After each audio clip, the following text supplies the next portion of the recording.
하나님의 말씀입니다. 오늘 우리에게 주신 하나님의 말씀은 구약 민수기 15장 1절로 10절까지의 말씀입니다. 구약 220면에 있습니다. 민수기 15장 1절로 10절까지의 말씀입니다. 15장 1절로 10절까지의 말씀입니다. 우리 한 목소리로 합독하시겠습니다. 여호와께서 모세에게 말씀하여 이르시되 이스라엘 자손에게 말하여 그들에게 이르라. 너희는 내가 주어 살게 할 땅에 들어가서 여호와께 화제나 번제나 서원을 갚는 제사나 낙헌제나 정한 절기제 소나 양을 여호와께 향기롭게 드릴 때 그러한 헌물을 드리는 자는 고운 가루 10분의 1에 기름 4분의 1 흰을 섞어 여호와께 소제로 드릴 것이며 번제나 다른 제사로 드리는 제물이 어린 양이면 전제로 포도주 4분의 1 흰을 준비할 것이요 숫 양이면 소제로 고운 가루 10분의 2에 기름 3분의 1 흰을 섞어 준비하고 전제로 포도주 3분의 1 흰을 드려 여호와 앞에 향기롭게 할 것이요 번제로나 서원을 갚는 제사로나 화목제로 수송아지를 예비하여 여호와께 드릴 때에는 소제로 고운 가루 10분의 3 에바에 기름 반 흰을 섞어 그 수송아지와 함께 드리고 전제로 포도주 반 흰을 드려 여호와 앞에 향기로운 화제를 삼을지니라. 아멘. 오늘 주신 하늘의 말씀입니다. 자, 여러분 반갑습니다. 한 주간도 주님의 은혜 가운데 평안하셨습니까? 어느덧 2월의 첫날이 되었습니다. 그리고 이번 주 수요일이 이제 절기상으로 입춘입니다. 아직 날이 여전히 춥지만 절기상으로는 어느새 봄이 우리 앞에 다가왔습니다. 참으로 따스한 햇살 같은 우리 주 하나님의 은총과 사랑이 예배하는 우리 모두 가운데 충만히 임하시기를 주님의 이름으로 축원합니다. 함께 우리 서로 인사 나누겠습니다. 잘 오셨습니다. 반갑습니다. 주님의 사랑, 은총 깊이 체험하시고 우리의 삶에 감동 감화 넘치시기 바랍니다. 반갑습니다. 자, 오늘도 우리는 주일을 맞아 교회에 와서 이 원천교회 공동체에 와서 하나님께 예배를 드리고 있습니다. 그리고 많은 우리 신자들이 또 각자 섬기는 교회에서 예배를 드리고 있을 겁니다. 사전에서 교회라는 말을 찾아보면 몇 가지의 뜻이 쭉 나옵니다. 그 중에 제일 처음에 나오는 두 개, 가장 위에 나오는 두 개의 단어를 보시면 다음과 같습니다. 저렇게 두 개가 있어요. 첫 번째 교회, 두 번째 교회. 우리말로는 똑같지만 한자가 다르죠. 첫 번째는 가르칠 교회 모일 회의고요. 두 번째는 사귈 교회 모일 회자입니다. 자, 우리 원천 교회 할 때 교회는 둘 중에 어떤 게 맞을까요? 1번인가요? 2번인가요? 1번입니다, 여러분. 의외로 많은 분들이 2번 사귈 교자라고 알고 계신 분들이 꽤 많더라고요. 물론 교회 사귐이 필요합니다. 하지만 교회는 가르칠 교자를 씁니다. 즉 교회라는 말의 정의 자체가 모여서 가르치고 배우는 곳이라는 뜻이에요. 뭘 배우겠습니까? 뭘 가르치겠어요? 하나님의 말씀이죠. 그만큼 여러분 교회에서 또 우리의 신앙생활에서 이 가르침과 배움은 매우 중요한 것입니다. 실제로 출애굽 1세대는요. 시내산에서 무려 1년 동안이나 머물면서 교육을 받았어요. 그들을 가르쳤고 또 배웠습니다. 하지만 결국 실패했습니다. 그들은 모두 광야에서 방황하다가 서서히 소멸될 운명을 맞이하게 되었습니다. 제대로 배우지 못했기 때문이에요. 그런데 그 다음 출애굽의 제2세대들이 있습니다. 이들은 광야에서 살아남을 사람들이고 결국 약속의 땅에 들어갈 사람들입니다. 하나님은 오늘 말씀에서 바로 그들을 향해, 즉 출애굽 제2세대들, 요즘으로 말하면 다음 세대들에게 처음부터 다시 하나씩 가르치고 계시는 것을 볼 수 있습니다. 올해 우리 교회 표어가 바로 배우고 자라는 교회이죠. 바로 가르침과 배움과 성장에 대한 것입니다. 성경에서 증거하는 하나님은 이렇게 가르치시는 하나님이세요. 교육하시는 하나님이심을 기억하십시오. 하나님은 실제로 모세를 통해 이스라엘 백성들을 교육하셨습니다. 그것도 일회적인 교육이 아니라 끊임없이 지속적으로 강조하고 또 가르치셨어요. 비록 처음에는 실패하고 넘어지더라도 이 가르침과 배움의 과정을 통해 지금의 이스라엘 민족이 위대한 민족이 될 수 있었던 것입니다. 하지만 여러분, 바로는 어떻습니까? 애굽의 바로는 당시 막강한 힘을 가졌지만 교육을 시키지 않았습니다. 오로지 일만 시켰어요. 참고로 바로가 다스리던 세상에는 교육도 없고 안식일도 없었습니다. 여러분, 종들이, 노예들이 어떻게 일주일에 한 번씩 쉴 수가 있겠어요? 우리 하나님이 다스리는 세상에는 이렇게 가르침이 있습니다. 그래서 우리가 날마다 배우고 성장할 수 있는 것이고요. 또한 안식일이 있기에 쉼을 통하여 새로운 에너지를 얻을 수 있고 재충전의 시간을 가질 수 있는 것입니다. 여러분, 이렇게 우리에게 가르침이 있고 배움이 있으며 안식의 시간이 있다는 것이 참으로 복되고 감사한 일이라는 사실을 항상 기억하며 살아가시기를 간절히 소망합니다.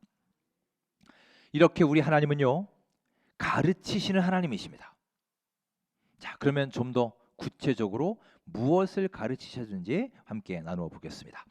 오늘 본문을 보시면 먼저 하나님은 약속의 땅의 의미에 대해서 다시 가르치기 시작하셨습니다. 자, 2절 말씀을 함께 읽으며 그 의미를 살펴보겠습니다. 2절입니다.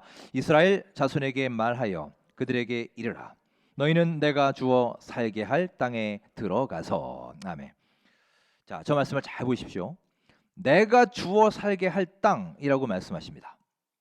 자, 그리고 뒤로 쭉 가셔서 우리 18절 말씀을 한번 볼까요? 자, 함께 읽겠습니다. 이스라엘 자손에게 말하여 이르라. 너희는 내가 인도하는 땅에 들어가거든. 아멘. 너희는 누가 인도하는 땅에 들어가라고요? 내가 인도하는 땅. 내가 누구입니까? 하나님이시죠. 즉 하나님께서 인도하시는 땅, 그 땅에 들어가거든 이라는 거예요. 자, 그러면 앞서 2절에 내가 주어 살게 할 땅, 그리고 18절 내가 인도하는 땅, 이 두 구절에 공통점이 있죠. 둘 다 주어가 같습니다. 주체가 같은 분이에요. 내가 주어, 내가 인도하는 땅, 둘의 주어가 누구인가요? 하나님이시죠. 하나님이 그 땅을 주시는 분이고 하나님이 거기에 살게 하신다는 것이고요. 또한 그 땅을 인도하시는 분이 바로 여호와 하나님이시라는 거예요. 이렇게 두 가지의 중요한 사실. 첫째, 가나안 땅은 하나님이 주시는 땅이다. 이 사실. 두 번째, 이 땅은 하나님이 인도하시는 땅이다. 이 두 가지의 중요한 사실을 너희는 결코 잊으면 안 된다. 이것을 가르치고 계신 겁니다. 여러분, 출애굽 1세대가 왜 광야에서 실패했습니까? 바로 이 사실을 놓쳤기 때문이에요. 내 인생의 주어가 바로 하나님이십니다. 이 사실을 그들은 놓쳐버렸습니다. 그러니 하루하루 하나님을 자신의 인생에서 쏙 빼놓고 자기의 실력으로, 자기 힘과 자기 판단으로 싸워보려 하니 도저히 되지 않고 한계에 부딪혔던 것입니다. 그들은 원래 하나님이 계시지 않으면 그냥 아무것도 아닌 존재들이었어요. 무능한 존재들이었습니다. 그래서 오늘 하나님께서 다음 세대, 출애굽 제2세대에게 다시 그것을 상기시켜 주시는 거예요. 가르치고 계신 겁니다. 그 땅은 하나님이 주신 땅이다. 하나님이 인도하시는 땅이다. 너희는 이 사실을 절대 잊지 말고 꼭 기억하면서 살아야 한다. 교육하고 계신 거예요. 또한 하나님은 그 가나안 땅에 들어가서 뭘 해야 되는가에 대해서도 다시 가르치고 계십니다. 자, 무엇을 해야 됩니까? 우리 3절 말씀을 함께 읽으며 그 가르침을 살펴볼까요? 읽겠습니다. 여호와께 화제나 번제나 서원을 갚는 제사나 낙헌제나 정한 절기제 소나 양을 여호와께 향기롭게 드릴 때. 아멘. 너희는 내가 준 그 땅, 내가 살게 할 땅에 들어가서 여호와께 제사를 드려라 라고 말씀하십니다. 제사를 드리라는 것은 하나님께 예배하라는 말씀이죠.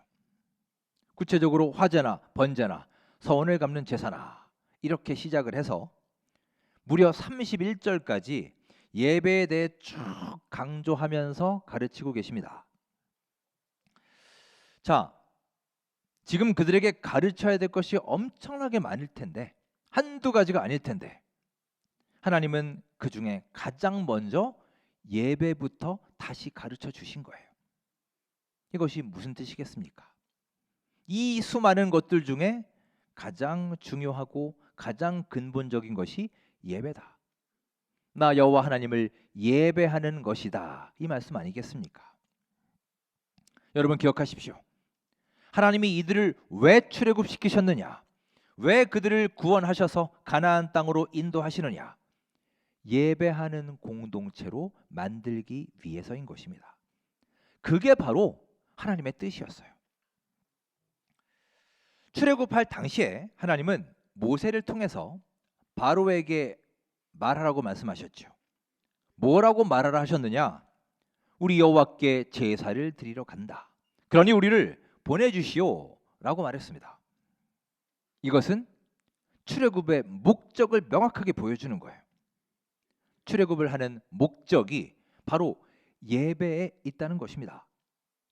예배하는 공동체가 다르고 나 여호와 하나님을 기억하고 하나님께 예배하는 공동체가 되어라, 이것을 알려주시기 위해 이 가나안 땅을 그들에게 주신 것입니다. 자, 그러면 예배를 어떻게 드려야 될까요? 우리 하나님이 강조하시는 예배에 대해서 함께 살펴보겠습니다. 오늘 우리가 1절부터 10절까지 총 10절을 읽었는데 그 중에 유독 자주 등장하는 동사가 하나 있습니다. 혹시 여러분 발견하셨는지 모르겠습니다. 구체적으로 3절, 4절, 7, 8, 9, 10절에 다 나오는 단어가 하나 있어요. 혹시 뭔지 아세요? 네, 바로 드리다라는 동사입니다. 여호와께 향기롭게 드리고 헌물을 드리고 소제로 드리고 번제나 다른 제사로 드리고 포도주를 드리고 수송아지를 드리고, 계속해서 이 드리다라는 말이 반복되고 있습니다. 매우 중요한 말이라는 뜻이에요. 오늘 말씀이 강조하는 바가 무엇입니까? 바로 예배의 본질. 예배라는 것이 무엇이냐? 그 본질이 드림이다라는 겁니다. 자, 우리 함께 화면을 보시고 큰 소리로 한번 읽어볼까요? 함께 읽겠습니다. 예배의 본질은 드리는 것입니다. 아멘. 우리가 예배에 대해 가지고 있는 큰 오해 중에 하나가 바로 이것입니다. 우리들 대부분은, 또 수많은 크리스찬들은 예배를 드리는 시간이라고 생각하지 않습니다. 흔히 우리가 뭐 예배 본다 이런 말 있죠. 혹은 예배를 드린다는 말을 써도 실제로 말은 그렇게 해도 우리 마음속으로는 하나님께 드리는 시간이라고 생각하지 않을 때가 많아요. 오히려 예배는 무언가를 받는 시간이라고 생각합니다. 은혜 받는 시간이다. 교회에 와서 몰랐던 것들을 새롭게 배우는 시간이다. 지식을 얻는다. 사람도 새로 사귄다. 뭐 선물도 받는다. 이렇게 여러 가지를 얻는 시간, 받아가는 시간이 바로 예배라고 생각을 합니다. 오늘도 아마 그런 마음으로 무언가를 얻고자 하는 기대감으로 이 예배의 자리에 오신 분들이 많이 계실 것입니다. 그런 마음이라면, 무언가를 얻고자 하는 마음으로 예배에 온다면 실망하고 뭔가 내 마음속에 불만과 불평이 많아질 가능성이 높습니다. 예배를 영어로 서비스라고 한다고 했죠. 그런데 이 서비스라는 말은 원래 serve라고 하는 동사에서 나왔습니다. serve는 섬김, 봉사라는 뜻이에요. 즉 예배의 기본 정신은 바로 이 serve, 섬김과 드립에 있는 것입니다. 그러니 여러분, 예배의 본질은 내가 뭔가를 받는 게 아니라 하나님께 드리는 것에 있다는 사실을 명심하시기 바랍니다. 우리의 섬김을 하나님께 드리는 거예요. 내 시간 드리는 겁니다. 내 안에 있는 정성을 드리는 것이고, 내 열정을, 내 건강을, 내 물질을 하나님께 드리며, 나아가 우리의 마음과 삶을 기꺼이 하나님께 드리는 것이 바로 예배의 본질입니다. 여러분, 우리의 예배가 진정으로 하나님께 드리는 본질에 충실한 살아있는 예배가 될 수 있기를 간절히 소망합니다.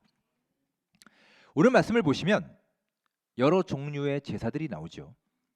각 제사별로 제물을 어떻게 드리는가 몇 가지만 말씀드리면, 화제는 제물을 불태워서 하나님께 드리는 거예요. 전제는 부어서 드리는 겁니다. 소제는 갈아서 드리는 겁니다. 자, 잘 보십시오. 어떤 물질이 있습니다. 내 것이었는데 이것을 불로 태워버리는 거예요. 또 갈아버리는 거예요. 부숴버리는 거예요. 이제 더 이상 내 것이 아닙니다. 하나님께 이렇게 기꺼이 드리는 거예요. 이게 바로 예배의 핵심이라는 것입니다. 다 드리는 것이죠. 이렇게 우리가 먼저 하나님께 그것들을 드리고 나면 하나님이 우리의 그 드리는 마음과 행위를 받으시고 은혜를 부어 주시는 겁니다. 위로를 주시고 치유를 주시고 평안 주시고 삶을 이겨낼 용기를 주시며 말씀에 감동을 내려 주시는 거예요. 그러니 여러분, 우리가 은혜를 받는다, 평안을 누린다라는 것은 예배를 충실히 드렸을 때 하나님이 우리에게 선물로 주시는 결과물이지, 그것이 예배의 목적이 될 수 없는 겁니다. 우리 모두 그동안 잃어버린 예배의 본질을 다시금 회복할 수 있는 귀한 삶이 되시기를 주님의 이름으로 축원합니다. 자, 이어서 예배를 그러면 어떻게 드려야 되느냐, 또 하나 예배의 중요한 요소가 있습니다. 자, 우리 5절, 6절 함께 읽으며 그 말씀을 찾아볼까요? 읽겠습니다. 번제나 다른 제사로 드리는 제물이 어린 양이면 전제로 포도주 4분의 1 흰을 준비할 것이요, 숫 양이면 소제로 고운 가루 10분의 2에 기름 3분의 1 흰을 섞어 준비하고. 아멘. 자, 포도주 4분의 1 흰을 어떻게 하라고 했나요? 준비하라고 했습니다. 고운 가루 10분의 2에 기름 3분의 1 흰을 섞어 뭐 하라고요? 준비하라고 했어요. 오늘 본문에 자주 등장하는 또 하나의 중요한 표현이 있으니 바로 준비하라는 것입니다. 여러분, 이렇게 예배는 준비가 필요합니다. 여러분이 이 예배를 위해 얼마나 준비하고 오셨습니까? 한번 우리 삶을 생각해 보세요. 가령 우리가 중요한 사람을 만나야 될 일이 있습니다. 내일 중요한 시험이 있습니다. 직장에서 중요한 발표가 있습니다. 그렇다면 여러분, 준비 없이 그냥 나가시겠어요? 얼마나 많은 자료를 찾고 또 스피치 연습을 하고 발표 준비를 하겠습니까? 누구를 만나야 된다면 그 만나는 상대가 뭘 좋아하는지, 뭘 싫어하는지 그 취향과 취미를 다 파악하고 옷차림에도 신경 쓸 것이고, 식사를 해야 한다면 식당도 그 사람의 식성을 다 파악해서 아마 철저하게 준비하고 나갈 것입니다. 그런데 여러분, 예배 시간에 우리 존귀하신 하나님 만나러 오는데, 하나님께 예배하러 오는데 왜 아무 준비 없이 오십니까? 옛날 우리의 믿음의 선배들, 우리 부모님 세대, 그리고 우리 여기 계신 우리 노건사님들도 아마 아실 겁니다. 또 그러셨을 겁니다. 예배를 정말 잘 준비했습니다. 주중에도 늘 주일 예배를 생각하고 기대하시면서 또 기도하면서 마음의 준비를 하셨습니다. 이미 토요일이 되면 내일 헌금할 그 헌금도 미리 다 준비하셨고요. 하나님께 드리는 헌금이라고 심지어 그 헌금 다리미질까지 하지 않았나요? 여러분도 그런 분 계시지 않나요? 저희 할머니도 그러셨어요. 빳빳한 헌금 드린다고 그렇게 다림질까지 하셨습니다. 제가 미국에 있을 때 흑인 교회에서 예배를 드린 적이 있습니다. 그때 한 가지 놀란 것이 있는데 주차장에 딱 내렸는데 그 교인들의 차가 그냥 이렇게 언뜻 봐도 전부 반짝반짝한 거예요. 마치 새 차처럼. 그래서 어떻게 된 건가 알고 봤더니 그 흑인 교인들은 주로 토요일 날 싹 세차를 한답니다. 깨끗한 차를 타고 주일에 하나님께 가서 예배 드리기 위해서라는 거예요. 진짜 많이 놀랐습니다. 여러분, 제가 여러분들 토요일에 매주 토요일마다 다림질하고 세차라는 말씀이 아닙니다. 그렇게 정성껏 예배를 준비하는 그 마음, 그 정신을 이제 우리가 본받고 다시 찾고 회복해야 한다는 것입니다. 우리 예전에는 많은 기대감을 가지고 예배를 준비하지 않았나요? 어느 순간부터 그 집중력이 흐트러지지 않았습니까? 주일 예배를 보다 잘 드리기 위해 토요일에 일찍 쉬는 것, 일찍 자는 것, 그것도 중요한 준비입니다. 그래야 우리가 맑은 정신으로 주일에 예배를 잘 드리지. 토요일에 밤 꼴딱 새고 난 다음에 그 비몽사몽한 상태로 어떻게 예배를 제대로 드릴 수 있겠어요? 여러분, 하나님은 여러분과 제가 준비된 예배자로서 하나님 앞에 나아오기를 원하고 계십니다. 2026년 한 해 우리 잃어버렸던 예배자로서의 삶을 다시 잘 배우시고 훈련받아서 진정한 예배자로 성장하시고 주님과의 친밀한 교제를 다시 회복하는 변화의 계기가 될 수 있기를 주의 이름으로 축원합니다. 자, 예배를 어떻게 드려야 되느냐? 이어서 우리 38절, 39절 말씀을 읽어볼까요? 또 여기에 또 다른 말씀이 나옵니다. 읽겠습니다.